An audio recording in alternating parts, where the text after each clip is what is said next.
सर्वोच्च न्यायालय की जेव्हा तुमचा विजय होतो तेव्हा तुम्ही आमच्याकडे येत नाही आणि जेव्हा तुम्ही पराभव होतो तुमचा तेव्हा तुम्ही आमच्याकडे ईव्हीएमची तक्रार घेऊन येता, असं कधी झालेलं नाही. सातत्याने 10 वर्ष निकाल सकारात्मक असो किंवा नकारात्मक असो, आम्ही सातत्याने म्हणतोय की मतपत्रिकेवर निवडणुका घ्यायला पाहिजे. जगामध्ये कुठे ईव्हीएमचा वापर होत नाही, मग भारतातच अट्टास कशाला? मोदी आणि शहांची एवढी ताकद असेल, जिंकण्याची खात्री असेल, त्यांनी मतपत्रिकेवर जिंकून दाखवावं. का घाबरतायत ते? एक विषय होता की महायुती सत्ता स्थापनेसाठी हालचाली करते असं असताना आता महाविकास आघाडीचं भवितव्य काय आहे असं म्हटलं जाते की महाविकास आघाडी ही फुटू शकते. महाविकास आघाडी स्वबळाची भाषा करू, कोणी स्वबळाची भाषा करत नाही. महाविकास आघाडी घट्ट आहे. विधानसभेचे लोकसभेच्या वेळेला जेव्हा आम्ही जिंकलो तेव्हा कोणी हे प्रश्न उपस्थित केले नाही. विधानसभा निकाल हे कोणत्या पद्धतीने लागलेत आणि त्याला कोणती तांत्रिक कारण समोर आले याचा अभ्यास आम्ही करतो तिन्ही पक्ष. फक्त आता प्रश्न आहे स्थानिक स्वराज्य संस्थांचा. विधानसभा, लोकसभा आणि स्थानिक स्वराज्य संस्थांच्या निवडणुकामध्ये फार फरक आहे. त्यावेळेला योग्य निर्णय योग्य वेळी घेतला जाईल. पण महाविकास आघाडी ही एकसंघ आहे, एकसंघ ठेवण्याचा प्रयत्न राहील. काँग्रेस, राष्ट्रवादी काँग्रेस आणि शिवसेना माननीय उद्धव ठाकरे साहेबांची यांच्यात सतत संवाद आणि संपर्क सुरू आहे. पण राऊत स्थानिक स्वराज्य संस्थांचा तुम्ही विषय काढला. आता स्थानिक स्वराज्य संस्था निवडणुकांमध्ये शिवसेना युबीटी स्वतंत्रपणे स्वबळावर निवडणूक आम्ही एकत्र बसून निर्णय नाही. बघा, निवडणुका जाहीर झाल्यात का? निवडणुका घ्यायची हिंमत ते दाखवतील का? अजून जेव्हा निवडणुका जाहीर होतील तेव्हा पाहू. पण महाविकास आघाडी एक संघ आहे. अजिबात नाही. झोपले आहेत ते, गाढ झोपलेले आहेत, त्यांना शांत झोप लागलेली आहे. महाराष्ट्रात देशामध्ये जे काही प्रकार चाललेले आहेत ते त्यांच्यापर्यंत पोहोचलेले दिसत नाहीत. त्यांना इतकी शांत झोप कशी लागू शकते हा एक संशोधनाचा विषय आहे. संसदीय अधिवेशनानिमित्तानं दिल्लीत होता. दिल्लीत काही तुमचं काँग्रेसच्या नेत्यांशी नक्कीच बोलणं झालंय का? माझं राहुलजींशी अन्य नेते माझं बोलणं झालं. खरगे साहेबांशी आमचा संवाद झाला. शरद पवार साहेब, दिग्विजय सिंग अशा सगळ्या प्रमुख लोकांशी आम्ही एकमेकांशी संवाद दिल्लीमध्ये साधलेला आहे. बोललो, एकत्र बसलेलो आहोत.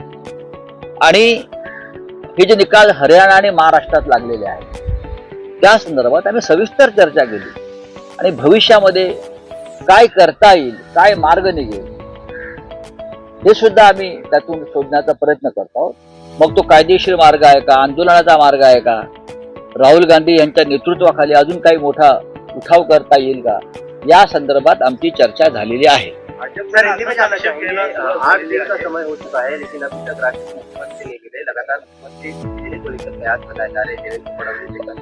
ये आश्चर्य की बात है. भारतीय जनता पार्टी की ऐसी क्या मजबूरी है?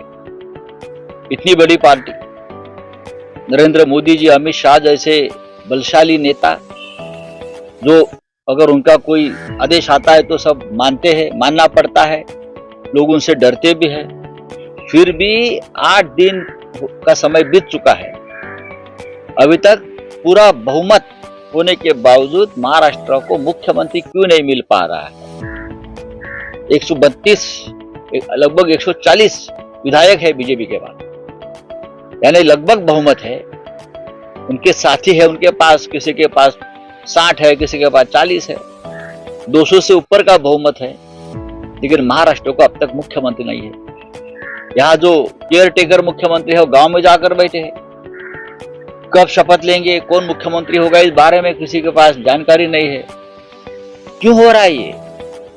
बात ऐसी है कि जो निर्णय यहाँ आया है वो बहुत ही अनैसर्गिक निर्णय है. राज्य की जनता के मन के खिलाफ आया हुआ ये निर्णय है और इस बारे में महाराष्ट्र में जगह जगह पे आंदोलन चल रहा है. बाबा अड़ाव जैसा नेता, जिनकी उम्र 95 ईयर 95 साल के हैं, वो आत्मक्लेश आंदोलन कर रहे हैं. हम सब उनके साथ हैं, लोग उनसे जुड़ रहे हैं. लेकिन महाराष्ट्र का मुख्यमंत्री कौन बनेगा ये अब तक का सवाल कायम है. चलिए। अडानी के मुद्दे पर संसद एक बार फिर खारिज कर दी गई है। 2 दिसंबर तक संसद खारिज कर दिया गया। लगातार विरोधक जिस तरीके से सवाल उठा रहे हैं, अडानी पर हो या बाकी के जो मामले हैं उस पर हो, संभल का मामला हो, उस पर कोई सुनवाई देखिए, संभल का विषय, अडानी का विषय इतना गंभीर है और इस विषय पर अगर हमको संसद में बोलने नहीं देते, आवाज नहीं उठाने देते, तो कहाँ का लोकतंत्र बचा है? कहाँ है parliamentary democracy? Leader of opposition और हम उनके साथ जब खड़े रहते हैं सवाल उठाने के लिए, 2 सेकंड में लोकसभा हो या राज्यसभा हो भंग की जाती है। क्यों डरते हो आप? चर्चा से, डिबेट से क्यों डरते हैं? सरकार क्यों डरती है? मोदी जी, अमित शाह जी क्यों डरते हैं? संभल पर क्यों नहीं चर्चा होती? हाँ, अडानी के मुद्दे पर क्यों चर्चा नहीं होती? कौन लगता है अडानी आपका? और संभल में ये दंगे कौन स्पॉन्सर कर रहे हैं? ये जानकारी हमारे पास है। Thank you. नवीन घडामोडी पाहण्यासाठी आजच आम्ही मुंबईकर 24 तासला लाईक करा, सबस्क्राईब करा आणि अपडेट रहा।